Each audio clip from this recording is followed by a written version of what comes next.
2026 में कुणाल शाह के पास मेटा के chief product officer criss cross का एक ईमेल आया। उन्होंने कुणाल से पर्सनली पूछा कि व्हाट्सएप के अगले लीडर के बारे में आपकी क्या सोच है, और वो कन्वर्सेशन इतनी डीप हो गई कि खुद कुणाल उस क्वेश्चन का आंसर बन गए। ये वही कुणाल शाह है जिन्होंने 2018 में अपनी 1 मिलियन की पर्सनल सेविंग से एक ऐसी कंपनी बनाई जो सिर्फ उन लोगों को ज्वाइन करने देती थी जिनका क्रेडिट स्कोर 750 से ऊपर हो, और पूरे इंडिया ने पूछा कि ये क्या बकवास आइडिया है। आज 8 साल बाद मार्क ज़करबर्ग ने पर्सनली उन्हें चूज किया व्हाट्सएप चलाने के लिए। 3 बिलियन यूजर्स, दुनिया का सबसे बड़ा मैसेजिंग प्लेटफॉर्म, $900 मिलियन की डील। पेमेंट्स में व्हाट्सएप पे इंडिया में 9th प्लेस पे था, और मेटा को पता था कि सिर्फ एक ही इंसान ये बदल सकता है, वो बंदा जो फिलॉसफी पढ़ के MBA छोड़ के सिर्फ एक बिलीफ पे चला कि ट्रस्टवर्दी लोगों को रिवॉर्ड मिलना चाहिए। तो आज हम समझेंगे क्रेड की पूरी कहानी, एक बकवास आइडिया से $4.5 बिलियन तक, और एक इंडियन फाउंडर से दुनिया की सबसे बड़ी मैसेजिंग ऐप के CEO तक। मैं हूं आशीष रावत, और ये चैनल है उन लोगों के लिए जो सिर्फ न्यूज़ नहीं, असली पिक्चर देखना चाहते हैं।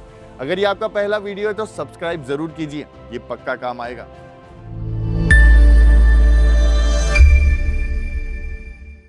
पहले ये समझो कि कुणाल शाह एक्चुअली कैसे अलग हैं, क्योंकि ये कंपैरिजन बहुत इंपॉर्टेंट है। सुंदर पिचाई IIT से आए, सत्या नडेला IIT से आए, अरविंद कृष्ण IBM में 35 साल काम करके CEO बने। ये एक ट्रेडिशनल पाथ था इंडिया टेक लीडर्स का। लेकिन कुणाल शाह फिलॉसफी ग्रेजुएट है, MBA ड्रॉप आउट है, और सिलिकॉन वैली में कभी काम नहीं किया। उन्होंने फ्री चार्ज बनाया $1 मिलियन की अपनी सेविंग से, और $400 मिलियन में बेच दिया। फिर उन्होंने बनाया क्रेड, और मार्क ज़करबर्ग ने पर्सनली कहा कि कुणाल ने क्रेड बनाया, इंडिया की सबसे इंपॉर्टेंट टेक कंपनीज में से एक। और ज़करबर्ग ने डिसाइड किया कि उनका वही बिल्डर माइंडसेट और ग्लोबल पर्सपेक्टिव व्हाट्सएप को उसकी रियल पोटेंशियल तक ले जा सकता है। ये सिर्फ एक करियर शिफ्ट नहीं था, ये एक सिग्नल है कि दुनिया अब क्रेडेंशियल से ज्यादा क्या बनाया है इस पे ज्यादा बेट कर रही है। और ये इंडिया के पहले ग्लोबल CEO है जो इंडिया से चूज हुए, इमिग्रेंट से नहीं। अब समझते हैं कि क्रेड एक्चुअली क्या है और ये काम कैसे करता है, क्योंकि बहुत लोग इसको सिर्फ credit card bill payment app समझते हैं, जो कि एक बहुत इनकम्प्लीट पिक्चर है। 2018 में कुणाल शाह ने एक कॉन्ट्रेरियन बेट लगाई कि इंडिया में ट्रस्टवर्दी लोगों को रिवॉर्ड नहीं मिलता, और यही गैप उनको फिल करना था। उन्होंने क्रेड को सिर्फ उन्हीं लोगों के लिए बनाया जिनका सिविल क्रेडिट स्कोर 750 से ऊपर हो, जो अप्रोक्सीमेटली इंडिया की पॉपुलेशन का सिर्फ 1% है। और यही एक्सक्लूसिविटी उनकी सबसे बड़ी स्ट्रेंथ बनी। जब ये एक्सक्लूसिव यूजर्स अपने क्रेडिट कार्ड बिल्स क्रेड पे करते हैं, उन्हें क्रेड कॉइन्स मिलते हैं। 1 रुपी पेड इक्वल्स टू 1 कॉइन, जो वो क्रेड स्टोर में लग्जरी रिवॉर्ड्स, ट्रैवल पैकेजेस और ब्रांड डिस्काउंट्स के लिए रिडीम कर सकते हैं। ऐप ने स्पिन द व्हील मैकेनिक्स, जैकपॉट्स और लेदर बोर्ड्स यूज किए ताकि बिल पेमेंट, जो कि सबसे बोरिंग फाइनेंशियल टास्क है, एक एडिक्टिव गेम बन जाए। और इसका रिजल्ट देखो, क्रेड अभी इंडिया के 40% से ज्यादा credit card bill payments process करता है। 17 मिलियन मंथली एक्टिव यूजर्स हैं, और लैंडिंग बुक 24,000 करोड़ के मैनेज एसेट तक पहुंच चुकी है।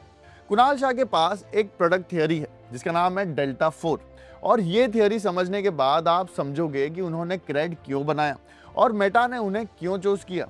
उनका मानना है कि कोई भी नया प्रोडक्ट तभी पुरानी हैबिट परमानेंटली रिप्लेस करता है जब वो 1 to 10 की स्केल पे कम से कम 4 पॉइंट्स बेटर हो, मतलब इतना बेटर कि यूजर वो प्रोडक्ट छोड़ना ही नहीं चाहे। व्हाट्सएप ने SMS को उसी तरह रिप्लेस किया, फास्टर, फ्री, मल्टीमीडिया। क्रेड ने भी ट्रेडिशनल बैंक पोर्टल को इसी तरह रिप्लेस किया, 24 सेकेंड्स में bill settle, intelligent spending analytics और टेंजिबल रिवॉर्ड्स। कुणाल शाह ने अपनी जिंदगी इसी थियरी के अराउंड बनाई है, और अब वो व्हाट्सएप को इसी लेंस से देख रहे हैं। मेटा को एक CEO नहीं मिला, मेटा को एक स्पेसिफिक इंटेलेक्चुअल प्रॉपर्टी मिली है जो इंडिया के माइक्रो ट्रांजैक्शन इकोनॉमी को क्रैक कर सके। अब आते हैं क्रेड के असली बिजनेस मॉडल पे, क्योंकि ये कंपनी सिर्फ कॉइन्स और रिवॉर्ड्स पे नहीं चलती, इसके पीछे एक बहुत ही कैलकुलेटेड मोनेटाइजेशन स्ट्रेटेजी है। क्रेड का प्राइमरी रेवेन्यू इंजन है लैंडिंग, क्रेड कैश और क्रेड मिंट, जो ऑलमोस्ट 45% रेवेन्यू कंट्रीब्यूट करते हैं। दूसरा इंजन है कन्वीनियंस फी, जब यूजर्स क्रेड रेंट पे से रेंट या यूटिलिटीज क्रेडिट कार्ड से पे करते हैं तो 1 to 1.5% कन्वीनियंस फी लगती है। तीसरा इंजन है ब्रांड एडवर्टाइजिंग। प्रीमियम D2C और लग्जरी ब्रांड्स क्रेड को लिस्टिंग फीस देते हैं ताकि इंडिया के हाईएस्ट स्पेंडिंग डेमोग्राफिक तक पहुंच सके, और जब सेल होती है तो 5 to 15% कमीशन क्रेड को मिलता है। और इसका फाइनेंशियल इंपैक्ट देखो, फाइनेंशियल 22 में सिर्फ 394 करोड़ रेवेन्यू था, फाइनेंशियल 25 में 2735 करोड़ हो गया।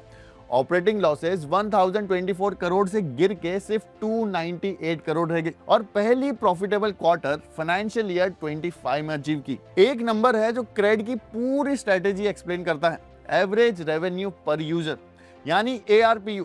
क्रेड का ARPU अप्रोक्सीमेटली 1900 से 2000 रुपीज है। फोन पे का ARPU सिर्फ 21 रुपीज है। मतलब क्रेड फोन पे से 20 गुना ज्यादा पर यूजर कमाता है। क्यों? क्योंकि फोन पे मास मार्केट चेज करता है, वॉल्यूम वॉल्यूम और सिर्फ वॉल्यूम, जबकि क्रेड इंडिया के टॉप 1% क्रेडिट वर्दी कंज्यूमर्स को टारगेट करता है जिनका डिफॉल्ट रिस्क 1% से कम है, जो प्रीमियम प्रोडक्ट्स खरीद सकते हैं और जिनके पास जेन्युइनली स्पेंडिंग पावर है। और ये एक कॉन्शियस चॉइस थी। फोन पे के 238 मिलियन मंथली एक्टिव यूजर्स के मुकाबले क्रेड के सिर्फ 17 मिलियन यूजर्स है, लेकिन उन्हीं 17 मिलियन से क्रेड 2735 करोड़ रुपीस कमाता है। ये प्रूव करता है कि फिनटेक में स्केल हमेशा विनिंग स्ट्रेटेजी नहीं है, क्वालिटी ऑफ यूजर्स कभी कभी क्वांटिटी से ज्यादा मैटर करते हैं। अब आते हैं मेटा क्रेड डील के इम्प्लीकेशन पे, क्योंकि ये सिर्फ एक इन्वेस्टमेंट नहीं है, ये एक पूरा स्ट्रेटेजिक प्ले है। मेटा के पास इंडिया में 500 मिलियन व्हाट्सएप यूजर्स हैं, दुनिया का सबसे बड़ा व्हाट्सएप मार्केट है। लेकिन व्हाट्सएप पे मई 2026 में इंडिया में UPI ट्रांजैक्शन में 9th प्लेस पे था, जबकि फोन पे और गूगल प्ले मिला के 79% मार्केट कंट्रोल करते हैं। मेटा सालों से ये प्रॉब्लम सॉल्व करने की कोशिश कर रहा था, लेकिन हर बार फेल होता गया, क्योंकि ग्लोबल एग्जीक्यूटिव्स इंडिया की लो ट्रस्ट माइक्रो ट्रांजैक्शन इकोनॉमी को जेन्युइनली नहीं समझते थे। और कुणाल शाह ने एग्जैक्टली यही क्रैक कर लिया था क्रेड से, और इसी इनसाइट की वजह से क्रेड इंडिया के 40% क्रेडिट कार्ड पेमेंट्स प्रोसेस करता है और 24,000 करोड़ का लैंडिंग बुक खड़ा कर चुका है। मेटा का $900 मिलियन का इन्वेस्टमेंट कुछ इस तरह से स्ट्रक्चर किया गया है। $450 मिलियन प्राइमरी कैपिटल क्रेड के ग्रोथ के लिए और $450 million secondary capital early investors को एग्जिट देने के लिए। और मेटा को सिर्फ 20% माइनॉरिटी स्टेक मिला, बिना बोर्ड सीट के और बिना क्रेड के कस्टमर डेटा एक्सेस के। लेकिन असली एक्विजिशन कुणाल शाह की इंटेलेक्चुअल प्रॉपर्टी थी, उनकी understanding of Indian consumer psychology, उनका डेल्टा 4 फ्रेमवर्क और उनकी ability to build habit forming products. Scholars और एक्सपर्ट्स एक बहुत इंटरेस्टिंग और अनकंफर्टेबल सवाल पूछ रहे हैं मेटा क्रेड डील के बारे में, कि क्या ये डील एक्चुअली इंडिया के लिए एक डेटा कॉलोनियलिज्म का एग्जांपल है। सोचिए, हिस्टोरिकली एम्पायर्स मिलिट्री फोर्स से नेचुरल रिसोर्सेस एक्सट्रैक्ट करते थे ग्लोबल साउथ से ग्लोबल नॉर्थ के बेनिफिट के लिए। मॉडर्न डिजिटल एम्पायर्स वही काम कर रहे हैं यूजर्स के डेटा से, जिसे बिहेवियर सरप्लस कहा जाता है। क्रेड के पास इंडिया के टॉप 1% क्रेडिट वर्दी कंज्यूमर्स का रिचेस्ट फाइनेंशियल डेटा सेट है, जैसे कि स्पेंडिंग पैटर्न्स, क्रेडिट बिहेवियर और इन्वेस्टमेंट चॉइसेस। व्हाट्सएप के पास 500 मिलियन इंडियन यूजर्स का बिहेवियरल डेटा है। दोनों का कॉम्बिनेशन एक unprecedented consumer intelligence data set बन सकता है। मेटा माइनॉरिटी स्टेक ले रहा है, बोर्ड सीट नहीं, क्रेड का कस्टमर डेटा एक्सेस भी नहीं, लेकिन कुणाल शाह एक साथ मेटा एग्जीक्यूटिव भी हैं और क्रेड के सिग्निफिकेंट शेयर होल्डर भी। Competition commission of India, RBI और डेटा प्रोटेक्शन बोर्ड को डिसाइड करना होगा कि ये dual role de facto influence create करता है या नहीं, क्योंकि अगर प्रॉपर्ली गवर्न नहीं किया गया तो इंडिया की डिजिटल इकोनॉमी क्वाइटली किसी और का इंफ्रास्ट्रक्चर बन सकती है। तो मेरा ये सोचना है कि क्रेड एक जेन्युइनली ब्रिलियंट बिजनेस मॉडल है। Exclusive user base, gamification psychology और लो NPA लेंडिंग ने एक ऐसा मोड बनाया जिसको रेप्लिकेट करना मुश्किल है। लेकिन मेरी कंसर्न ये है कि क्रेड का ग्रोथ कैप बहुत रियल है। सिर्फ 30 से 40 मिलियन इंडियंस के पास 750 प्लस क्रेडिट स्कोर है, और अगर वो ये थ्रेशोल्ड लोअर करते हैं तो उनका प्रीमियम मोड खत्म हो जाता है और क्रेड कॉइन्स की परसीव्ड वैल्यू गिर रही है। यूजर्स कंप्लेन कर रहे हैं कि रिवॉर्ड्स डाइल्यूटेड हो गए हैं और ये एक सीरियस एंगेजमेंट रिस्क भी है। कुणाल शाह के जाने के बाद क्रेड फाउंडर डिपेंडेंस से कितनी आगे जा सकता है, ये देखना होगा। मेटा के लिए मेरी बोल्ड प्रेडिक्शन ये है कि अगर कुणाल शाह 2 से 3 सालों में व्हाट्सएप पे को टॉप 3 UPI ऐप में ले जाए तो ये डील हिस्ट्री की सबसे स्मार्ट टेक एक्विजिशन में से एक मानी जाएगी। लेकिन अगर व्हाट्सएप का ad free personal experience compromise हुआ तो इंडिया में एक मैसिव बैकलैश आ सकता है। एक लाइन में देखें तो एक ईमेल ने प्रूव कर दिया कि इंडिया अब सिलिकॉन वैली को सिर्फ टैलेंट एक्सपोर्ट नहीं करता, इंडिया अब सिलिकॉन वैली को लीडर्स एक्सपोर्ट करता है।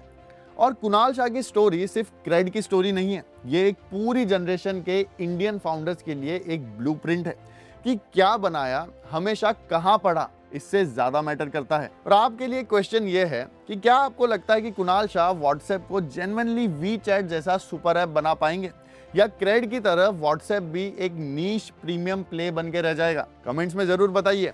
मैं हूं आशीष, मिलते हैं अगली केस स्टडी में एक और इंपॉर्टेंट टॉपिक के साथ। जय हिंद।